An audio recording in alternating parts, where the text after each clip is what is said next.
May mga napuntahan kami sa gilid ng kalsada sa bundok na may mga bahay na gawa sa trapal. Sila pala ay mga katutubo na nagtatrabaho sa mga sagingan. Wala silang maayos na tahanan dito, kaya't nilapitan namin sila isa-isa. At ang isa sa mga nalapitan namin, isang katutubo na marunong magtagalog. Kamusta ang buhay nyo? Mabuti naman. Diyos ko, grabe yung bahay mga kababayan.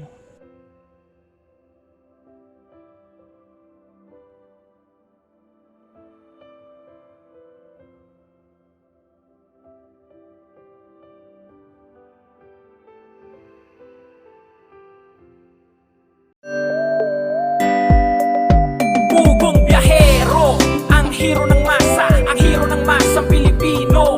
Handang maggala sa kabundukan para ang ating kababayan ay mapuntahan. Ang pugong biyahero, handa na tulungan malayong kababayan na nangangailangan. Hindi namimili kahit pa na sino. Pugong biyahero, hero ng masang Pilipino. Ano ang pagkain mo dyan? Ha? Ano yung lungag mo?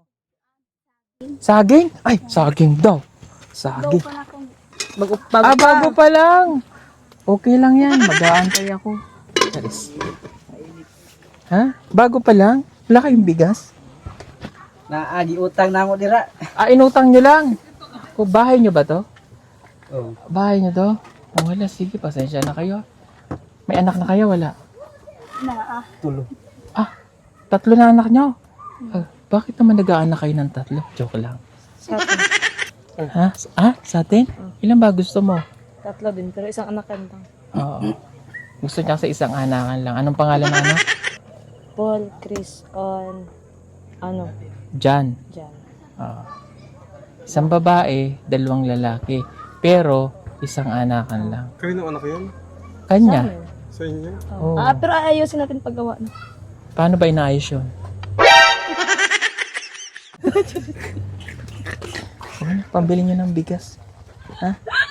Para mga... Loko-loko man to. O, bigyan mo ng pambili ng bigas yung bahay na yan. At saka yan. Wala yung pera ko. Tama na ito, dami na ito. Ha? Tama na ito sa akin. Sobra na ito. Hindi na sa'yo Ay, hindi pala sa yan. akin. Ibigay mo doon kay ate yung nakatira doon. Doon. Andito, wala. Ah, o, ering mic ko. Ibigay mo kay ate. O, doon, ibigay mo.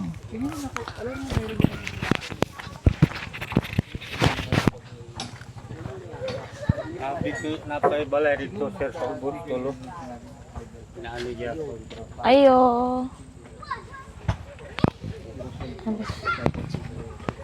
May bigas kayo, ate? May bigas kayo? Wala. At pambili nyo ng bigas po. Bilhin nyo yung bigas para may pagkain kayo. Welcome. Halika na. Ibigay mo na. Apo.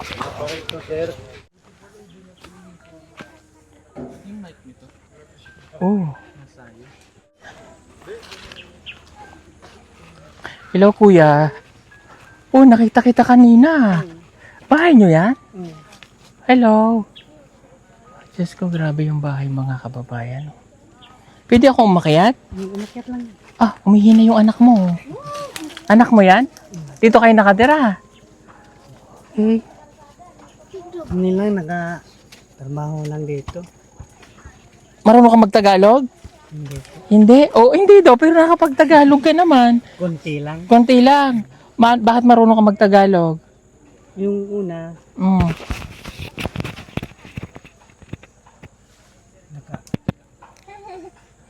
Nakatrabaho. Saan ka dati galing? dun sa hindi nakapunta lang ako sa mga Bisaya. Ah, sa Bisaya. So, Hindi kaya ako nakakaintindi ka. konti lang. Okay, anong trabaho nyo dito? Sa sagingan. Yung sa ganyan, Okay, so, ilan anak mo? 2 lang. 2. Asawa mo siya? Hmm. O, ilang taong ka na? 21 o 25. Okay. Anong pangalan mo? Jumar. Jomar. Katutubo kayo? Umayam nun? Ata Manubo? Manubo. Manubo. Lahi ang salita nyo sa umayam nun o pareha gyapon? Lahi. Lahi. Ang magandang umaga. Madayon masayo. Ha? Madayon masayo. Okay, sa umayam nun kasi ano eh, Maradyaw. Marisaw. Okay. O, kamusta ang buhay nyo? Mabuti naman. Okay naman. Mm. O, pero ang bahay nyo dito kayo nakatira sa Trapal. Trapal lang yun kasi walang pera bibili o sindi. Wala ibibili ng sing. O, magkano sweldo nyo sa pagtatrabaho? Kuhaan lang sir. 400 ang adlaw. Pila? 400 ang adlaw. 400. Oh, Nya. Kada oh, Bisaya, kung di ka makaano ng Tagalog. nya sinima na ang bali sir. Ah, nagbabali kayo. Okay. Eh, paano pag sobra na sa bali? Nya udi.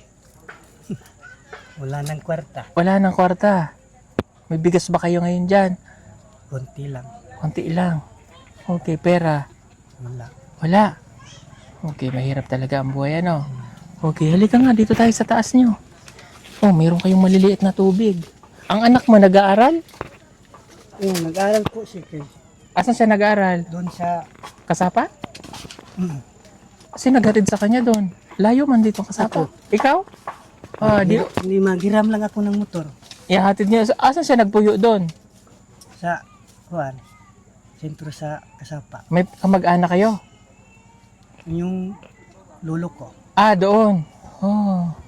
Anong grade ka na, Tutoy? Nga, anong grade ka na?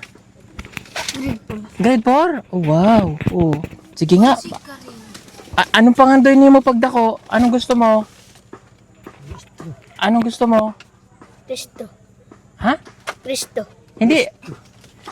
I mean, maestro, teacher. Grade 4 ka na? Okay. Anong favorite subject mo? Anong gusto mong subject? English, Filipino, Science? Pilipino. Ah, marunong ka magtagalog? Oh, sige nga. Oh, naintindihan. Naintindihan naman niya ako eh. Anong pangalan ng teacher mo? Ha? Maestro Nurot. Anong pang... Jill Jimbo. Ah, si Jimbo. Okay. Kamukha mo yung nanay mo eh. Oh, maputi siya. Umana sa'yo. Ano apelyido nyo? Yung apelido ko sir, Oh, sa lahag sir. sa lahat. Okay. Sa una, asan kayo nakatira? Doon sa sa kuan sir. Kasapa? Sa Loreto? hindi, doon sa nursery Umayam sir. Ah, sa Umayang. Ah, dito. Ilang taon na siya? Pilak edad no ba? 21. Bata ka pa nag-asawa? Pila edad siya nagminyo? Kayong duha? Kuan siya sir. 15? 14? 19. Ah, okay. Hmm. Paano pag napasok to? May baon to ta? Bigas lang siya. Bigas lang. Para may pagkaan siya doon. Ah. Sapi, pero wala. Yun na. Wala. Kung makakita ko kwarta sir, hatdalan ako siya. Papadalan. Kung may coming, pag wala, wala siya pera. Okay. Naka-implant ka ba? Wala, sir. Mag-implant? Or, saan ito? Ayun IUD. Or something na pwedeng ano, para hindi magkaanak ulit. Buntis ka? Hindi. Ano? Buntis? Buntis mo siya. Ah, buntis ka! Ay, ginoo ko. Isang pagkabulan. Isang kabuhan. Nako. Tama na, anak. Tama na, anak nyo. Ikaw talaga. Walang tatlo na. Tama ng 3. Lisod man ang kinabuhi dito ba? O, Lagi. tanawa, o. Di ba? O, pag wala kayong makakain, kawawa ang mga bata. Pag wala kayong pera, di mapag-aral mga bata. Pag wala kayong pera, pag nagkasakit, di maipagamot. Dong, ano ngalan mo, Dong? Itong ano? Nasa'yo mo ngalan? Manuel. Ha? Manuel. Manuel, naalala ko sa'yo si Ivan. Gantong kalaki nung nakilala namin si Ivan. Ivan Manlumisyon. May kilala kayong Manlumisyon? Wala? Ganto siya nun. Maliit pa pero bright. Oh. Di bukas ihahatid mo na siya doon. Okay. Yung klase naman ugma. Oo. Sasunduin mo lang siya pag Friday. Pag wala'y klase, sunduin ko yung doon sa kasapa. Ang galing siya marunong siyang magtagalog yan. Nakaano ka ng mga Bisaya sa una. Yung mga anak sang yung lolo ko, sir, Mm. yung nakatira doon sa Manila, Ah, yung mga pag uwi niya doon ako nakatindi ng Tagalog. ah. Kunti lang, hindi malaki. Hindi, at least nakakaintindi ka nga. Ang galing mo nga eh. Oh, nakakaintindi ka ng Tagalog. Ako nga, hirap akong makaintindi ng Bisaya, pero I'm trying my best na mag-fluent. Oh.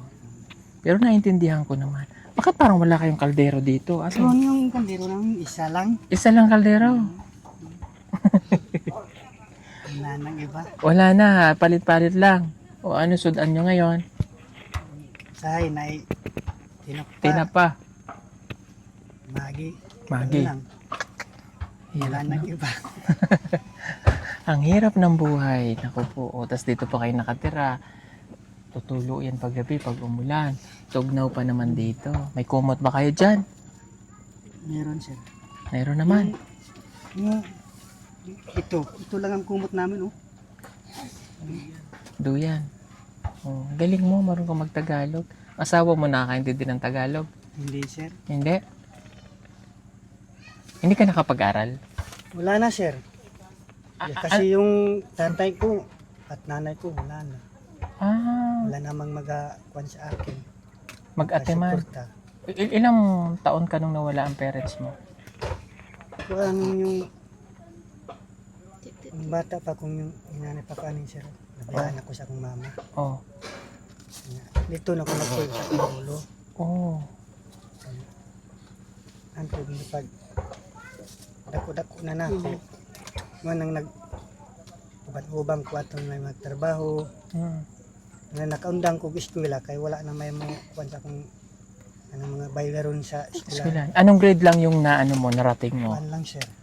Ito lang. Grade 2. Pero nakakabasa ka na. Hindi, kunti lang, sir. Karon nakakabasa ka gamay. Pero ano yung pangarap mo dapat noon? Yung pangarap ko, sir, yung maestro. Maestro? Okay. Dapat puntahan naman natin mga pangarap. Wala naman tayo. Kaundang naman ta. Kunin mo yung baby mo. So naundang. Okay. So kaya gusto mo matupad para sa anak mo. Gaano kahirap sa yung hindi ka nakapag-aral? Kuan lang, sir. Lahat dyan. Kasi gusto dyan na ang tanang ko na lampos ng taon. Gusto mo sana makatapos ka. Ang akong lolo, di naman dyan kayo makakuan sa kuha kay tiguang naman. Moto nga, gipaundang ko sa akong lolo. Gusto dyan unta na ako nga. Kapagtrabaho ka sana, nakapag-aral. Pero yung, ano ba, yung, may mga kapatid ka? Wala na, sir. Wala? Wala na. Isa ka lang? Okay. Ang lolo ko na yun, nandun sa kasapa. Buhay pa? Buhay pa. Buhay Pero pa? yung lola ko, wala na. Yun lang. Paghatid ko doon sa kanya, doon sa lolo ko. Pinagalaan ko ng Ano pangalan lolo mo? si Kuan, sir. Kadoy. Adoy. Asan siya nagpuyo dito sa Kasapa Uno? Sa, dun sa may parang dating syudad? Ay dating yung malalaki ang balay o dito sa may malapit sa school? Nung doon, Sitio, sa pauno. hindi sa Pandyatan. Doon mismo sa may Kasapa. Okay. Sige. May bibigay akong tulong sa inyo ha. Kunti lang naman. Pasensya na kayo ha. O hindi ko kayo mapapabahayan eh. Pasensya na ha. Wala lang, sir. Pagpasensyahan nyo na itong konting tulong ha. 3, 4. Kunin mo to. Salamat kayo, sir. Pambili nyo ng pagkain. Ha? Salamat. At ibibigay ko sa anak mo, pambaon niya bukas ha. Maraming salamat po, sir. Okay. Pagtulong niyo. Thank you ha. Pag-arali mong mabuti ang iyong anak. Ha? Oh, Manuel, baon mo yan ha. Salamat. Oh, salamat daw. Oh. Oh, anong pangarap mo kay mama at papa? Ha? Ha? Gusto mong maayon sila sa hirap? Oh, mag-aral kang mabuti ha. Oh. Maningkamot ka lang. Huwag mo siyang pahihintuin sa pag-aaral para di matulad sa'yo. Kasi pag nakatapos yan, tatatak sa mindset niya yung buhay niyo rito habang nag-aaral siya. Pero pag yan ipinahinto mo, wala na. Matutulad lang ulit sa nangyari sa buhay mo. Oh, ikaw ba, Day, nakapag-aral ka? Wala, sir. Grade 1? Di din? Hindi rin siya nakapag-grade 1? Wala, sir. Oh. Kasi yung nanay niya, mahirap. Saan kayo nagkakilala? Doon sa kanilang bahay. Doon sa, Kasapa? hindi, doon sa Nursery? Umayam.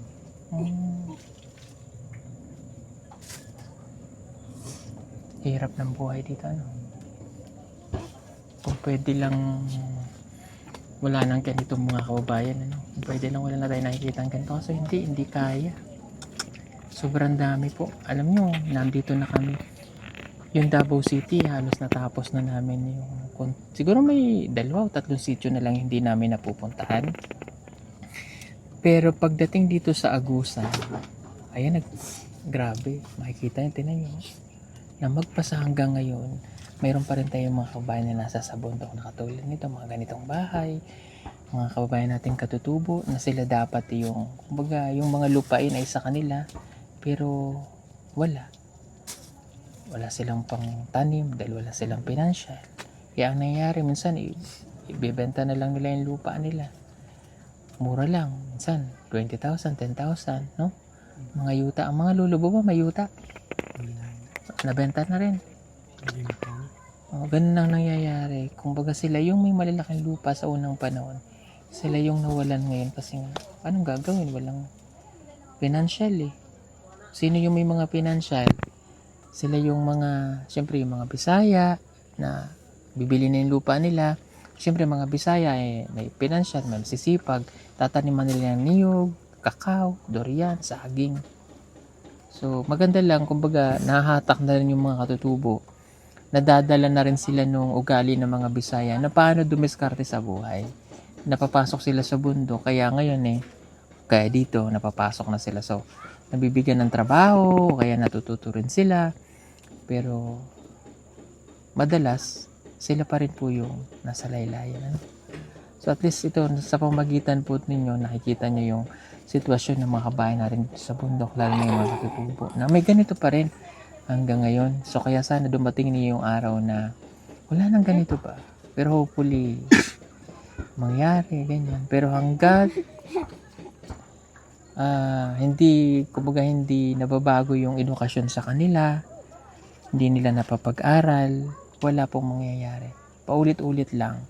Kaya sana ito ay maging lesson din sa mga katulad po ninyo, mga katutubo, naintindihan namin mahirap ang buhay. Tama yung ginagawa nyo, pag-aralin, ha?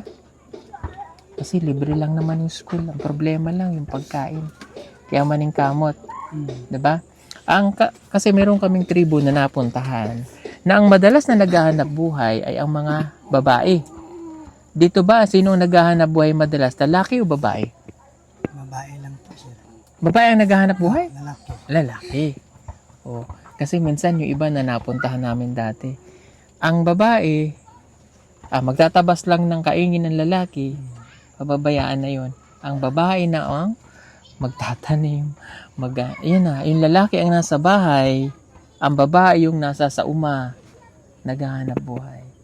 Hindi naman po sa lahat yun po ay sa mga nakausap lang namin, naobserbahan, at yun yung nakita namin. So hindi natin din-generate lahat, no? At hindi natin po ginajudge yung ganun. Kumbaga, nag-share lang po tayo ng ating mga nakita, natutunan, nalaman sa mga katutubo. At least, nakikita nyo po.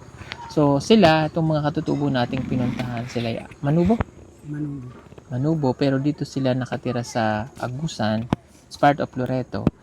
And sa Umayam River, yan. Kasapa 1, Kasapa 2, nursery. Marami pupunta dito na mga lugar po nila. Yan. Pero nararating na rin naman po sila ng kayo ba ay nakakapunta naman dito ang gobyerno natin, ano? Sa barangay, di ba? So pinapaalalahanan palagi sa inyo na mag-family planning, yung iba nakakapag-implant para hindi dadami. Although yung iba napapractice pero sila hindi, kaya ini-educate din natin na susunod pa ano na siya, implant or para hindi na kayo magka-anak muna, no? Wala namang masamang mag-anak, mahirap lang yung ano, katulad niya buntis siya. Saan siya nanganganak dito lang? Doon sa nanay niya. Nanay niya hilot.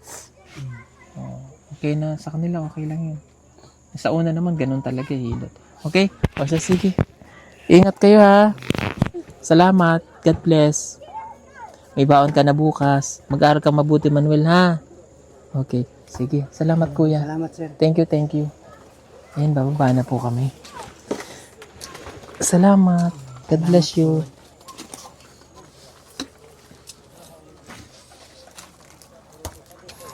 Kung hindi trapal, ganyan po yung mga tahanan dito sa bundok.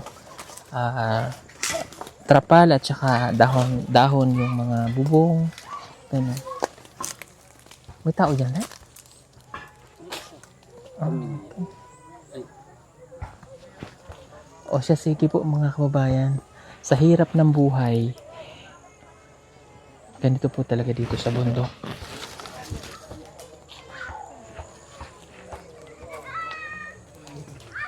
Kaya, halika na.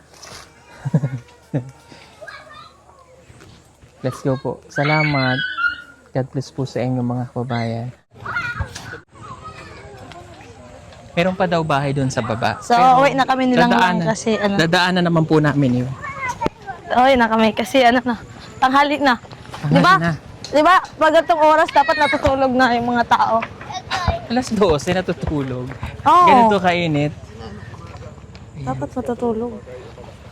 Okay na, sige. Let's go. Uy! Di po, isa. Ilog lang, ilog. Panis. Yun.